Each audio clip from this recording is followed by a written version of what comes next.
Hi guys, so today I'm going to try out this set that I picked up on HSN not too long ago. Oh, I hadn't opened it, so I guess I probably just showed it right quick when it came in. But this is what we'll be playing with today. Just a little palette cleanser from like Christmas stuff. Well, we love Christmas, but you know, I think once we get to a certain point, we're like, okay, I do have a lot of Christmas things though to get to. So anyhow, this is still available. I'll have it linked in the description box, and that would be an affiliate link, which means I'll make a small commission if you purchase items to those links. So it's the Quattro type collection or set from Stamps by Me, which is this British gal. I believe she's British. It seems like it. Sounds like it. Tony Darroch. And she's presented them, you know, really quickly on HSN. I was kind of like, how come they didn't show much about how to actually use them, which is kind of typical. I understand that, but like really just showing examples more than anything. So what it's called Quattro D, 4D, like 40, you know, your 3D emboss, layering, stencil, stamp, outline, die. It has 4 stages if you want to use all 4, right? So we're very familiar with, you know, like the LGS Creative with our stamp, and then, you know, stenciling or stencil, and then stamp, or however as you want to do it. Or don't use the stamp and just do the stenciling so it looks really soft. You know, then you have your die to, you know, cut it out. And this is the Peony, set. I failed to mention that. Beautiful. But it also has an embossing folder. So we have seen something like this from like Crafter's Companion, so I'm not unfamiliar with this kind of thing. And some other companies, I think, too, have something similar. But this one has all 4 stages or steps in here. Now, she had mentioned when she was on, you know, HSN, I know she had said, like, okay, you can do the stenciling, and then if you want to take it the next level, you know, you do the stamp over the stencil, and she used, like, glitter powders, which look really nice.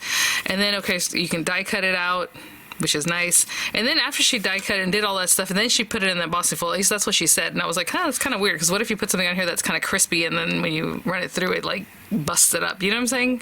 I can imagine that happening with like embossing powders, but I would do it differently is all I'm saying. So on here, this is how I would do it, and it's kind of what's being depicted here, is I would do the embossing, then the stenciling, or the stamp, and then the stenciling. I can interchange those, and then, you know, die cut it. So I don't know. But then too, if you die cut it last, maybe it flattens out the embossed areas, right? So I don't know. On here, it's basically telling you to do the stenciling, right? The 4 steps, stamp it, run it through the embossing folder, and then die cut it, which is probably another way that makes sense to me. But apparently you can do whatever you want. So do whatever you want, please, and don't think the way I do it is like the only way, because I know sometimes I'll say, oh, and this with, you know, or stenciling, sometimes I'll do them in out of order, and people are like, oh, you're supposed to do 1, 2, 3. Well, you can do whatever you want, guys. Okay, this is your creation. Do whatever you like. Sometimes I do things differently in the steps, because maybe at the end I want to use embossing powder or like a glitter through the stencil, and you can't really do that and then stamp again, so, or you have to wait a long time, or, you know, it just, whatever makes sense for you, right? So, you know, it might make sense that I need to go ahead and do, you know, my leaves are this first, obviously maybe some glitter on this, and then these guys, so maybe I'll do these guys next, or however. But generally you work light to dark, okay? That's the hard and fast rule, because if you do a dark color here, when you go to put this one on top of it, it doesn't make sense to use a lighter color. It won't show up, right? I mean, it might make a little difference, but it's not going to show up as well. So always light to dark, and I would say lighter material to heavier material, like if you're using glitter or something like that, and a glitter paste. And you know what? Maybe we should. I haven't done that in a long time. Do you want to use a glitter paste? We should probably use something fun, something different, huh? I want to be real artsy with it, so... Oh, but then again, maybe you won't notice the embossing. We'll see. We're going to play around today. So, and usually I like to do the stamp first, but you know what? I think it'll be fine if we do the stenciling first. It's not a big deal. So, let's do one that's going to be stenciled just with like ink, and that we can run through. And then maybe I'll do another one with glitter stuff. If that makes sense. So let me grab some colors I want to try out for this beautiful peony, and I'll be right back. I was going to use my tonic magnetic matte, but I misplaced the magnets. They're always just on there, and I'm like, why are they not on here? So they must have gone somewhere. I will find them, but I don't have them right now. So let's just use a little mat to work on.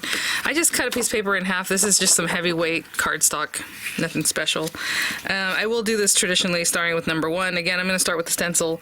They do have little registration like hearts, which are really cool. You can definitely color those, so it helps you really, you know, make sure everything's where it needs to be. But for now, you know, I do want to make sure that my paper, it should be okay. Yeah, obviously I just want to make sure I left and right, that I have enough room for everything. And generally what I do with this is I'll just kind of pop it down with a little bit of tape, maybe some washi or something like that.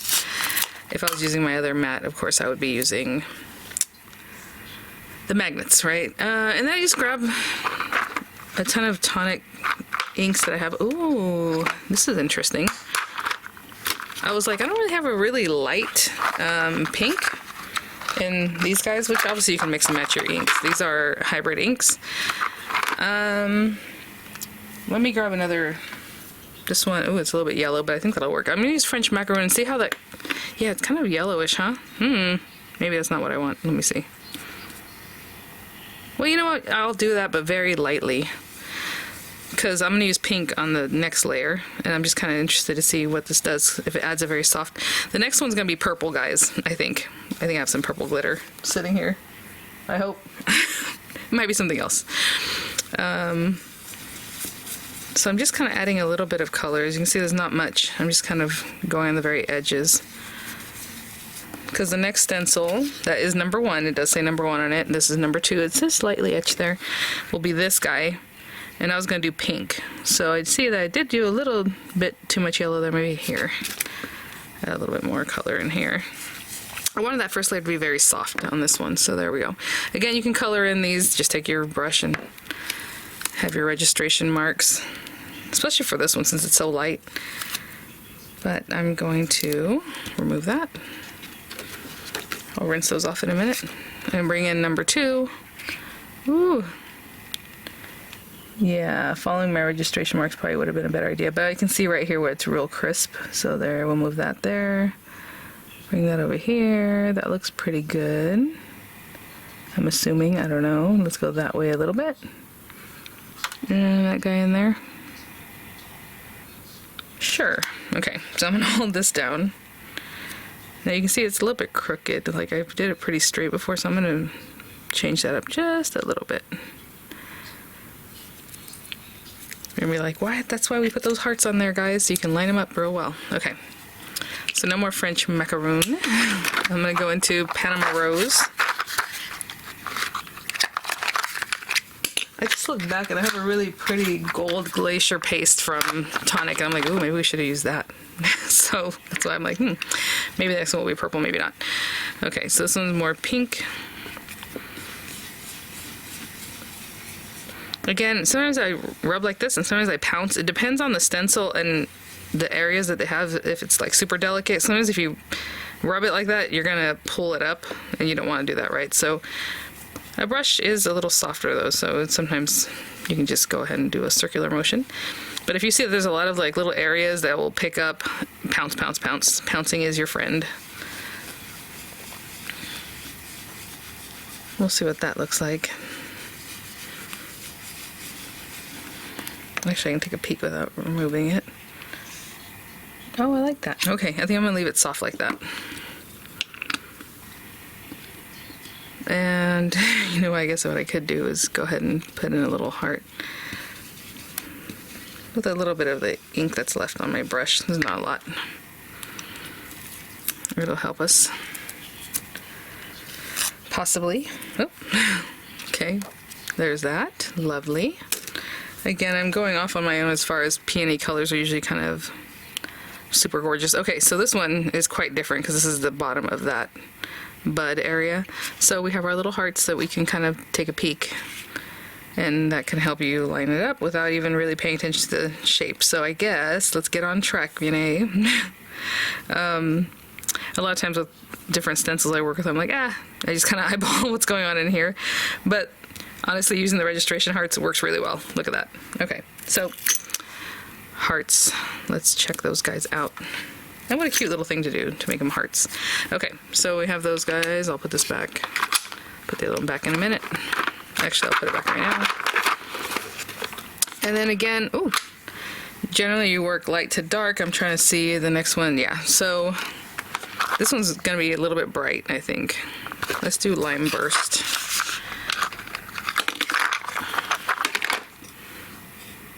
That's clear embossing powder, which is also nice. Okay, so let me grab some green. Lime Burst, which is a very light green.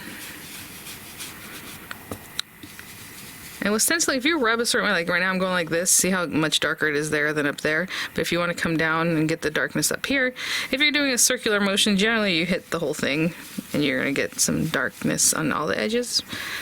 But you know, you can use that to help you make shadow and things. I don't take it that seriously, so I'm just going, like even this one moved a little bit, if you can see this is kind of delicate. So maybe that's an area where we pounce. Hopefully I didn't mess that up because I stopped moving afterwards. Okay. And we can darken up our little hearts too on the edges if we want.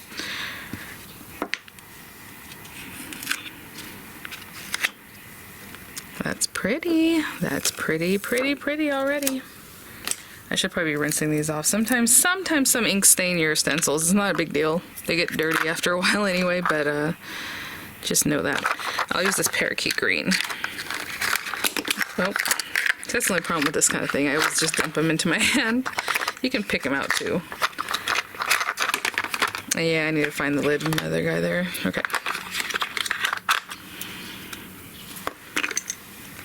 Alright, well, let's get this guy going. And again, look at that little heart, since I only did the one heart in the top corner, and then these guys down here. And there we go. I guess I'll start using registration marks more and more now.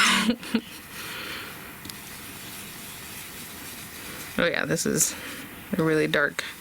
And there's like a little bit right there that wasn't there before, you know, see as you put down the ink color, things like come to life. I'm not gonna dip this again because that's really a dark green.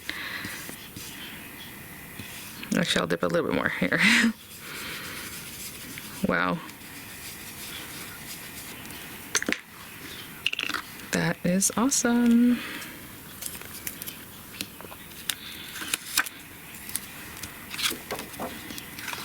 That's very pretty.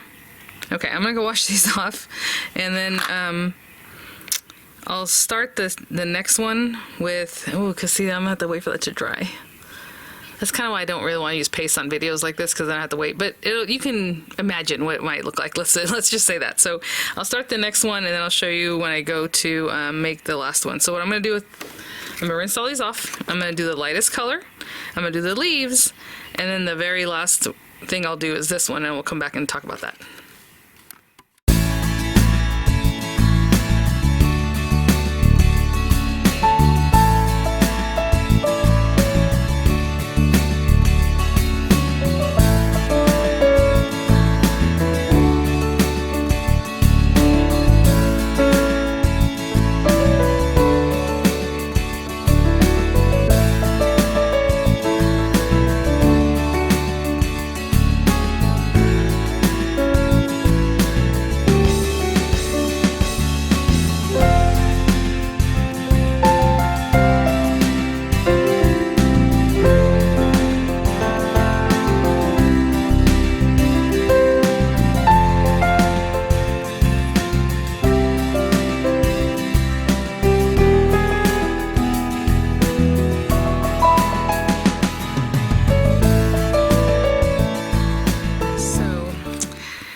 Again, soft, pretty, you know, with the stamping, you know, they don't really have examples on here either. I mean, it's a little something you can see there.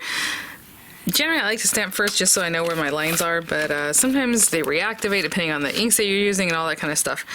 So with this one, I think I'll just do the gold accent, but then it's going to be very, I don't know, I feel like I should do this and then do the gold accent. Let's see what happens. Oh, I don't think there's a photopolymer stamp. Interesting. Yeah, this is definitely not. Look how it's like, you know, how acrylic wants to stick to the carrier. So, not. Well, we'll see, actually, how it works. Because I know we've had, you know, acrylic stamps that work really well. It just depends on the material they're using, right, for the actual acrylic. and sometimes they're not great, but the ones that really stick to the carriers like that, So see, that's why it's so hard now to just make sure that this is like perfectly aligned. So again, if you want to stamp first, I would recommend stamping first. I'm going to take a minute to, I know you can't hear me probably because I'm like facing down, to really see where this is going to stamp. That looks pretty good. I can see that this is kind of off. That's kind of a bummer. Okay, I think that's probably as good as it's going to be. So let's bring this over, and actually I like where I have it, so I'm going to make sure to really stick this down. I think that's where it ought to be. Now if you want to do some embossing, heat embossing, I would definitely rub a little embossing pad, the anti-static pad, over that. But I'm just going to put a line on it. That's scary. Because there's so many, areas I feel like it's not going to be quite right on, but that's okay. I like VersaFine, but it takes so long to dry. Let me grab something else. Nuvo, why not? We start off with Nuvo, we can use it again. I kind of rubbed it on there to really make sure that the ink is everywhere, and then I'm dabbing. Patting.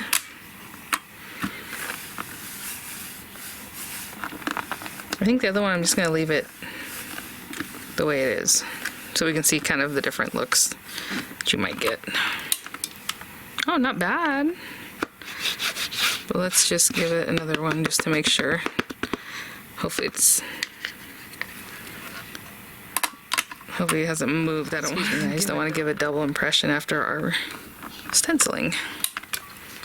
That is very pretty. I think that area is missing. I can't tell if it's not on the stamp, but let's try one more. Oh no, it's there. Just this is in the way. That's pretty good, you guys. I mean, okay.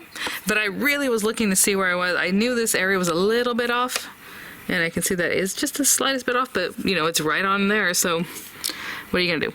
Okay, let me go clean this off, and I'll be right back. So I grabbed some glacier paste. I'm gonna use this beautiful gold, like bronze, what is it? Bronze metal, it's called. Again, you can play with this however you want. If you want to right now, run this through, and maybe have some embossing so that it looks thicker. Obviously, we're gonna trim it down, but let's say you ran that through so some areas have like that texture to it. You can definitely do that.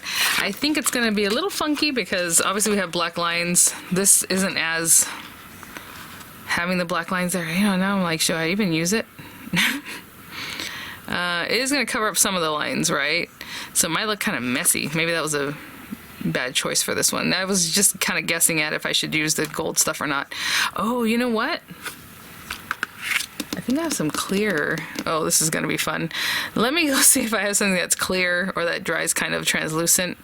That might work better. I'll be right back. Be a little bit of a bust. Maybe I should have done something else. I do have a translucent glacier paste. I'm just, I don't think I'm going to take the time to look for it right now.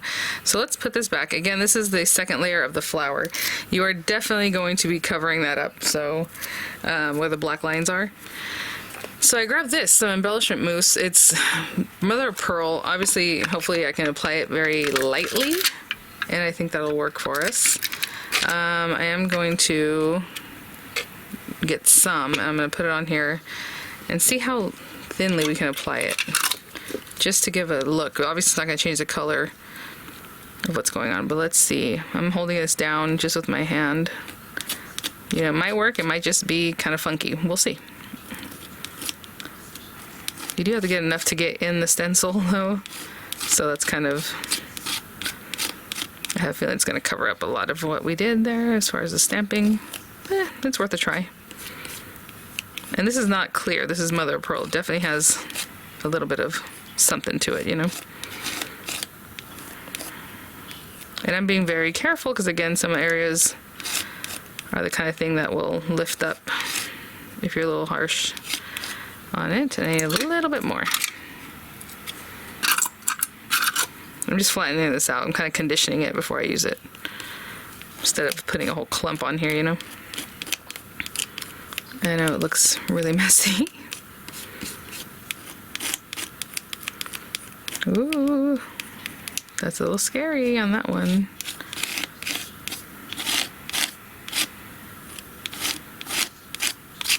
Okay, I think that's as much as I'm gonna do. I'm just cleaning up a little bit. Don't put that back in the jar, even if you think maybe you should. It's just it gets dry, it gets clumpy. You might as well just not use that. Oh, interesting. Now I did a lot of weird kind of streaking like this and like that, but I think that might be okay. Well, we'll see. We're gonna let this dry. Hopefully, right? In this video, it's kind of hard to judge that. Okay, let me clean this up, and then we're going to 3D emboss this thing, and then we're gonna cut it out. We'll see. I'll be right back. Okay, so we have this guy. The other guy's drying over there. Looks a little funky. I wonder if you can stamp on that embellishment mousse. It's quite possible. Maybe I should have stayed the stamping for last anyway, but again, you know me. I just need to get through it as far as the video and get the video up. So we'll leave that there. Again, on the back it is saying emboss, then outline die. So maybe we'll try that and we'll see if it gets squished at all. I am going to trim this down because obviously we don't need all this extra. So you can fit it in there, hopefully. Now, I wouldn't mark the registration marks if I was going to just leave this like a card background, but let's see how big this image is. It's a big image, so if I'm cutting just around the stencil roughly, I did cut off a little bit extra. We're left with something that's just shy of 5 inches, probably 6.5. So, I mean, you can definitely do a 5x7 topper or something. Let's run this through. Feels like a 3D embossing folder, you know, with that thickness that they have and all that. So I can kind of fit that in there. I can see what's going on. It looks very pretty. I'm gonna run this through probably the Platinum 6 with the universal plate system, because I don't know, you know, it doesn't feel as thick as like I don't even think I have this is just their standard embossing folder from Spellbinders. You know, they're very comparable in thickness. So this is the other thing, obviously this company is new to me, I don't know. So what I'm going to do is, I guess we'll try running it through the first way. I always say whatever thinnest sandwich you can try first that works, do that. And my plates generally don't warp, and I keep them forever and ever, and people are always asking, how do you keep your plates from warping? I don't know, but I always go with the thinnest sandwich that gets the job done instead of just like going through and ramming through like the heaviest thing, you know? Like this feels pressure. I don't feel a lot of pressure, so this might work. Like I said, it just depends on the folder. It didn't feel super thick to me, you know? So let's see. Yeah, no, that worked perfectly. So, you know, with the Platinum 6, it was basically the way you run through any embossing folder, even though it's a 3D embossing folder. The other thing is, they don't have their name on here or anything, but this is the way the image should be facing up, right? Obviously. What I'm trying to say is place the image facing up, so that works. Okay, so I guess we can go right to the die cutting of that. Feels kind of weird. Hopefully, ooh, I like that it even has like little bits like that, so it makes it more delicate. It did cut through my paper a little bit. I'll show you that right now. This all looks great here, but this little area is a little bit busted. And that's kind of what I was saying. Like if you do embossing, like embossing powder, I have a feeling it's gonna want to break, you know, if you run it through afterwards. Just seems odd. So I think if you're using embossing powder, maybe you want to do the embossing, possibly even the die cutting first and then do the stenciling. That might be tight or difficult, but you know, definitely the dry embossing in the folder first. Let's see here. So we have that there, this guy here, and let's run it through and see what we get. Now I'm gonna make a card at least out of this one. Sounds wonderful, didn't it? I don't know if I would say it flattened out. Probably some, because you see this, it kind of went back down. So it probably took a little bit of the embossing off, but look how the back, so pretty. Let's take a quick peek. Come on, guy. That is beautiful. I love that the die cut makes it very delicate. So nice. Okay, well, let's make a background for this and some kind of card, okay? I'm gonna trim this down, just get rid of some of this extra stuff. And I was thinking, if we use this as like a little Oh, you know what? I would need this part. Well, anyway, once you cut it down, if you use this part to cover it up, you can do some pretty like inking around it or stenciling that doesn't affect the flower itself. Something to think about. You know, just a lot of fun artsy ways to play with this stuff. For this guy, I think I'm going to take a piece of watercolor paper, and I want to see how big this is. Hold on, 2, 4, 6 by about 4 inches. So he is a big boy. I think we're going to do like a 5 by 7. So I'm going to cut down a piece of watercolor paper. Generally, I watercolor and then I cut it down just so that we can keep it nice and pretty. But I'm going to go ahead and trim this down to 4 7/8 by 6 7/8, and I'll be right back. Just gonna have some fun with this and make it look really cool. Again, it's going to go onto a 5 by 7 card base. Excuse me. I'm trying to think what I want to do here. Let me see. Do I have like a peachy color?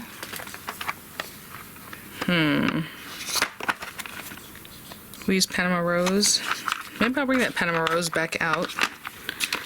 And we're going to be a little bit artsy, so let's see what happens. I'm going to take this guy. Actually, I want the stamp. We're going to do some of that. I brought out some watercolors. So you know we're going to have some fun here. This guy, I don't really care how it stamps. I just want some... Ooh, so I'm going to get this guy. It's kind of big. We're not going to use this whole image anyway, so I'm just going to ink this up as much as I can with that Panama Rose. It'd be nicer if I had a larger block than just this little guy for now, but let's just take that and kind of stamp it here and there. Now this is watercolor paper. It has tons of texture, so this is just going to be kind of fun and artsy. I don't really care. I'm just putting something down in the background.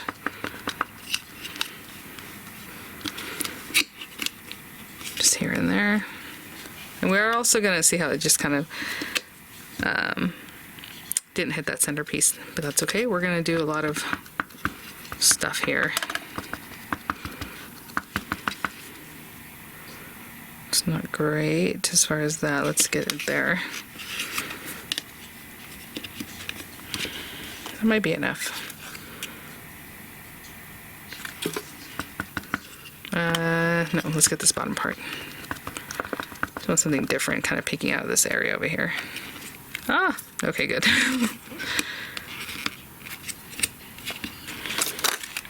Okay, I'm gonna go clean this off. I'm gonna let that dry for sure because it's a hybrid ink and I want it to be, oopsie, well that doesn't actually matter. Actually,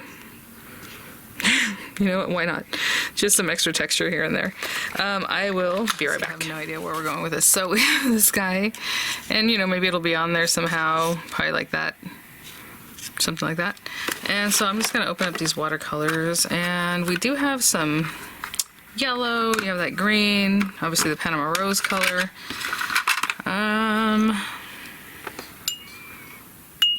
Maybe just a little bit of like this color, something kind of light in there, and I'm just going to put some water on here just to get that going so that the color can spread better. Do you see how the color is just kind of spreading?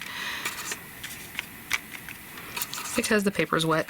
Not super wet, but just something, and maybe a little bit in other areas.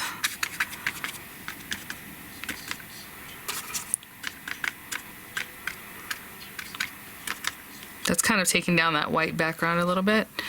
And I kind of want to also make it a little stand out a little bit more. So I'm going to sop up some of the water. And just put a little more of this color here and there.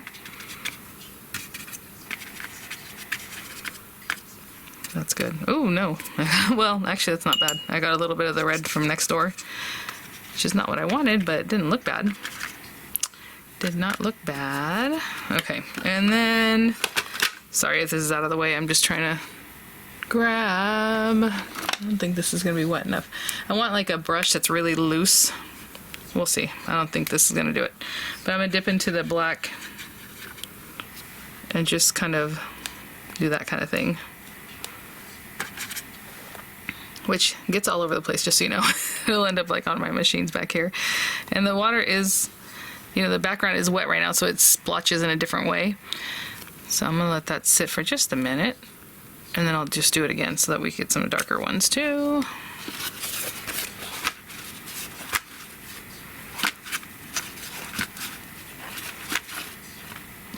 I really like that yellowish color. Peachy color, whatever it is. Add a little bit more here and there. Okay, I'm going to hit it with a heat tool, and then I'm going to come in with more black splotches so that they just stay kind of heavy. I'll be right back. Get a little more black on here again. I'm just kind of dipping there, even though this is a water brush. I just want to get that black going enough that it stays nice and dark like that. A little more delicate this time. See how they just stay instead of kind of spreading out because the paper's dry. I'll do that a little bit more and I'll be back. Now we have something that looks like this.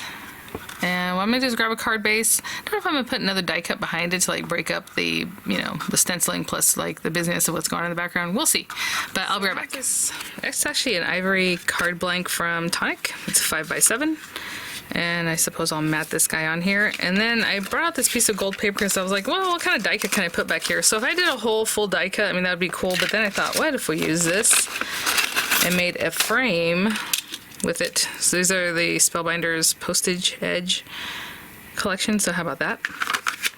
And so that way I'm going to have like a little frame that I can just tuck behind there or do something fun and artsy with. I don't know. And again, sometimes on these I'll have a sentiment, maybe I won't, maybe I'll wait because I took the time that it took to make the card. I don't want to just pop something on there and then not use it. So I'm going to stick that down, I'm going to run this through and I'll be right back. So this guy really didn't want to bend the other way. Usually if I put the dry, like the heat on the back side, it'll just curl the other way too. It did not. So I'm going to stick this down, but then I'm going to put something heavy over the top. Some people like to run it through one of your like die cutting machines. It kind of pushes everything down. I really just like to get glue right to the edge, because that way we know the edge is staying down. Sorry about that sound. And I'm trying to give the glue a little bit of a zhuzh so that it spreads. That looks pretty good. So what happens with something like this is I will turn it over like this once I know it's nice and straight. And then I'll put something like this on top of it. And then I'll bring my whole Spellbinders machine and set it on top for like a few minutes. So just like whatever machine you have that's heavy and handy, it's great. And then this guy, oh my gosh. Oh, that is so pretty. Hold on, let me remove the washi very carefully over here. Or my best ever craft tape.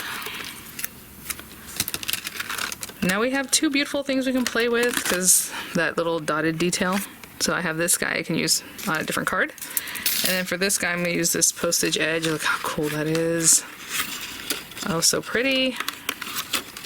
And that's just the Anna Griffin paper from that auto ship I got the other day. And I was like, oh, good size to run this guy through. So I'm going to give it a few minutes again to stay flat. And I'll be back. Let's see where we're at. I did walk away for a little while, though. Oh, what is going on here? Okay, there we go. Something in the way. Let's see. That's pretty good. Pretty flat. All right. And then here's our little frame. Think about doing something like that, or however. I mean, this can still also be sideways. So I always like to set things sideways and different. And I feel like this one wants to go that way, so the frame needs to go that way, right? And I did want to pop it up, but I was like, oh, maybe I do want to put a sentiment on me, and that's so pretty. I pulled this right out of my fall ephemera folder swap, and I was like, oh, there's, I mean, you guys, I mean, come on. We can do all kind, look at that, you know? Again, that's what's so fun about the ephemera swaps, because honestly, if you're doing something and you're like, I just want something quick, you just like pop it on there. I should have thought about this initially, to be honest. And then this one, and I'm sorry, I don't think it says in here who it's from. I have an idea, but I don't want to say and be wrong, so I'm going to leave it there. I saw this Thankful in here, and I can see that it's gold, so I was like, ooh, maybe that works, because that's something I'm always using. Oh, that works perfect. Okay, so maybe I'll glue this to this and pop it up anyway, because I was like, well, I want to pop it up, but at the same time, I want that Thankful to be on there, and I was going to put it nice and flat. Very cool. Thank you, guys. Thanks for participating, and thank you to whoever's folder this is. Super easy, I'm telling you. Just go through and you're like, oh yeah, this, oh that. You know, what I like about this little frame idea is that it doesn't cover up your work too much, right? So you still have that prettiness there. And we can also tuck this behind and make it look like it's kind of intertwined with the frame, but that's not quite what I was looking for. I mean, this can even hang off the side a little bit. It's not, I don't think anyone's gonna like pick at it or do anything like that, right? So let's put some glue on the back of my hand, even though I literally just put lotion on. You guys, I'm putting lotion on so many times a day. Washing my hands always. Always, always, always. Okay, hold on. So if that's going to be like that, let's say maybe we have thankful. Again, I like that to be kind of straight and kind of hard to see with my eyeballs at the moment because there's so many crooked things and everything else I have going on here. And I'll make it, when I stick that down, that's going to look straight. Okay, so I'm going to hold that down for a minute. Not too long, because now I'm just going to pop this over and put some dimensionals on the back of it. And I was going to say, I don't want the dimensionals to be too high, and I guess I have this. Oh, look at this. That's what happens when you don't pop it back in the little case. What I like about these is I like to tear them off in like strips, so they're not just a tiny little square here and there. These are from the Anna Griffin set. And I like these smaller ones because they're not super tall. Like, the thickness of them is pretty decent. Okay, I'm going to take all the carriers off. I'm sure you don't want to sit and watch me do that, so I will be right back. Okay, let's put this back on. And, you know, relatively flat, artsy card, which is sometimes hard to achieve, but I'm always looking for flatness. I don't know. Maybe that's just me. So you can send it easily, but also have some dimension. And let's put this pretty thing here, just about there. Let me see my thankful. Don't. All right. Let's put that back straight. I should probably look at the camera, that'd be better, because I'm looking in front of me and I don't know, it's hard to tell. Okay, there we go. All right, guys, so there's that card. Finish off with that beautiful thankful, and just a lot going on, you know, using that stamp in the background. This again was without stamping, so it's a little softer look, and you know, the definition really comes from like the embossing. Of course, you can match all those things up. But this guy, I cut it down, and what's so weird about this paper, or like the sizing, is if I cut it down even more, this is about 5. It's about smaller than 5 inches. But in the other direction, if you cut away the little hearts, the little registration hearts, you're at 6 3/8 or so. So it's not really a 5x7 mattable kind of thing if you just trim it down. So I definitely run it through. I'm not going to do it yet because it's still a little like tacky feeling, a little bit wet. But I know, look how much neater it looks just cutting away like that extra, you know, stenciling that was all around the edges. So it looks very lovely, and I'm sure if I run it through with a die, it'll look even more awesome because it'll look something like this. So just, you know, having the idea of what it might look like with lines. Of course, I did that pearlescent paste, and then this one, again, without the lines, and then just stenciled with the embossing. This one doesn't have the embossing. I mean, I don't think I'd run it through because honestly, this stuff is going to like get destroyed. So all right, well, thanks for watching. Fun time here, getting a little artsy the last few days. Thanks for watching, guys. Again, I'll have images coming up, and hopefully I don't forget. The other day I totally forgot to put the pictures of the Anna Griffin Simply Anniversary cards. I was like, what? I took the pictures, and then I was, you know, watching the video later, and I'm like, oh, that's weird, because I always look at my video before I upload it just to make sure it did edit correctly, and I didn't notice that they weren't there. So, oh well. All right, guys, thanks for watching. I'll see you at the next one. Bye now.